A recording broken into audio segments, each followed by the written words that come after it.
Hi everyone, welcome to a Chandler's channel. I'm Tracy and I'm your host, and this session is our topic of the week, and our topic of the week is law of attraction.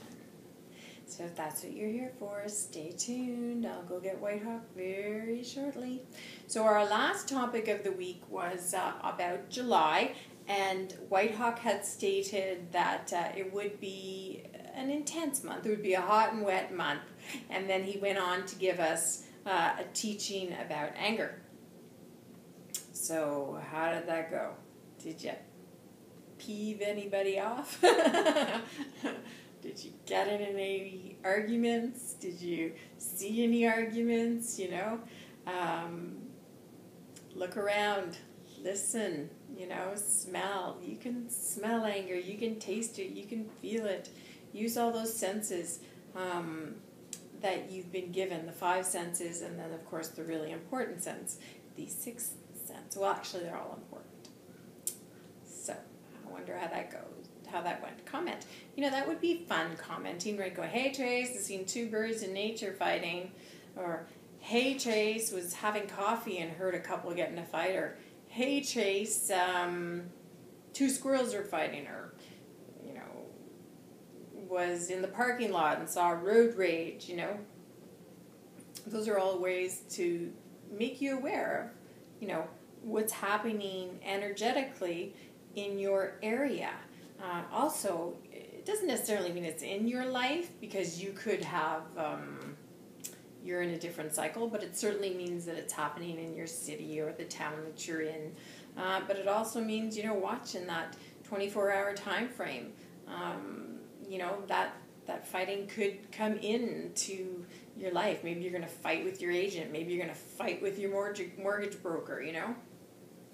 So pay attention to that, because they're premonitions. Like, they're helping you. They're letting you know what is around and what is coming. And if you journal it, you'll go, yeah, that did happen. So that's my tip, even though this is on law of attraction. So speaking of law of attraction, I'll go get Whitehawk, and let's see what he has to say about law of attraction.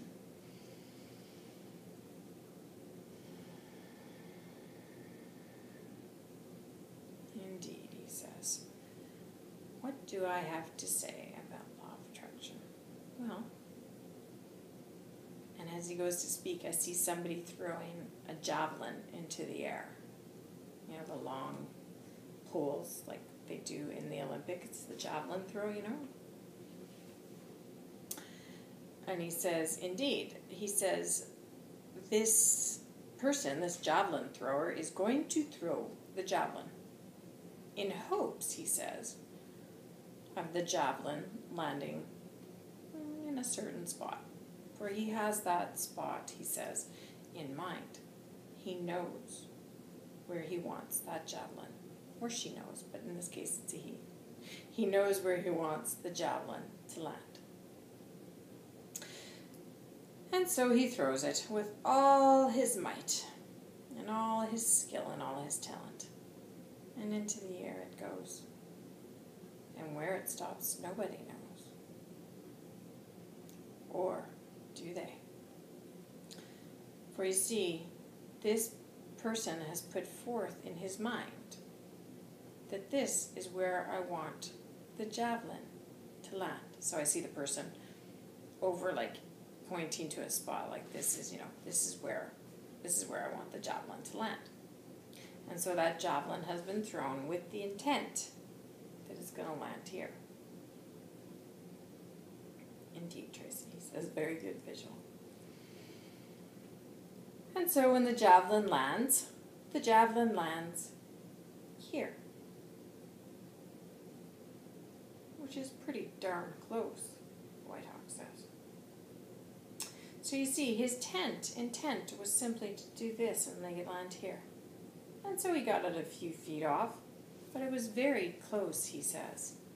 And so, in the most simplest of terms, Whitehawk says that when you set your intention as to where you want something to land, so shall it be. There is no simpler way for me to tell you this, my friends. Whatever your intention is what the result will be.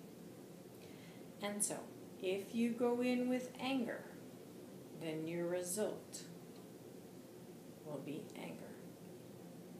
But if you go in with joyfulness, then your result will be joyfulness. It's simple. There are no big rules, my friends. Do not complicate something that is so simple. Go forth, children, with this newfound knowledge and create a positive intent. And I assure you, that which returns to you will indeed be positive. Do not be afraid. There's no doubt indeed, children, that we do not mean to have negative thoughts, mean thoughts. Nonetheless, they are there. And the more mindful we become of them, then the more mindful we can be of eliminating them, he says. So be sure when you create that intent, what you're putting forth into the universe, for most assuredly, that is what you will get back.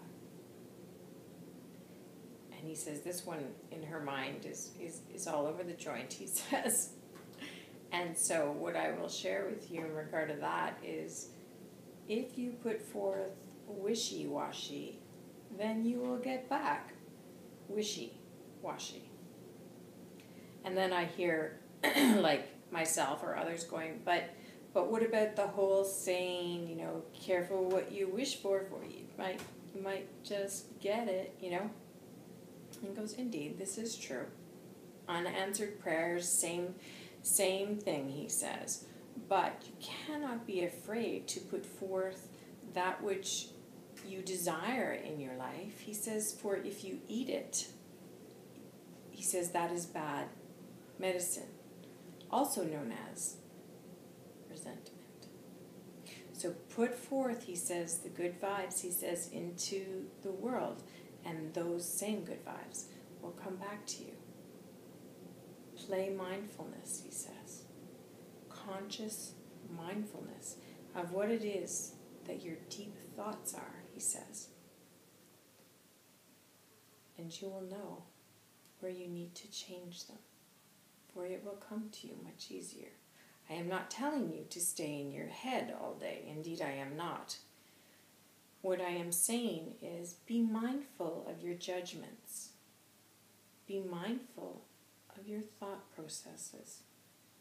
Be mindful. So that when you create that intent of that which you wish in your life to come back to you, indeed, it will come back to you. So practice that, little ones. Practice what you want in your life. Write it down in a journal. You do not need to send it off to anybody, he says. Write it down in a journal, and then therefore it is done.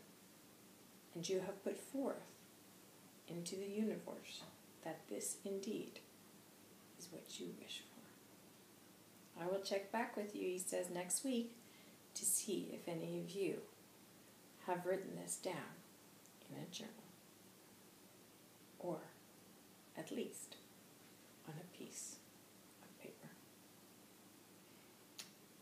God bless, little ones. Be mindful.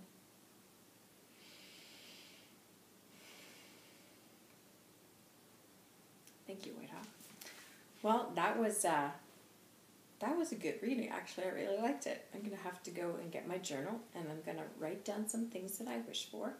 And I guess what he means is, like, when we say, be careful what you wish for, because we don't know how we're actually going to get there.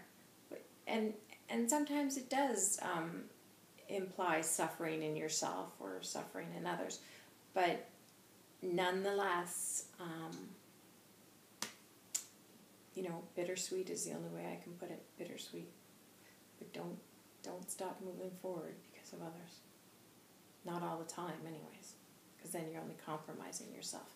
And you will feel that nastiness of resentment. Well, join us for our weekly reading next week. Until then, I'm Tracy Roy for Chandler's Channel. God bless. Be mindful. Be mindful.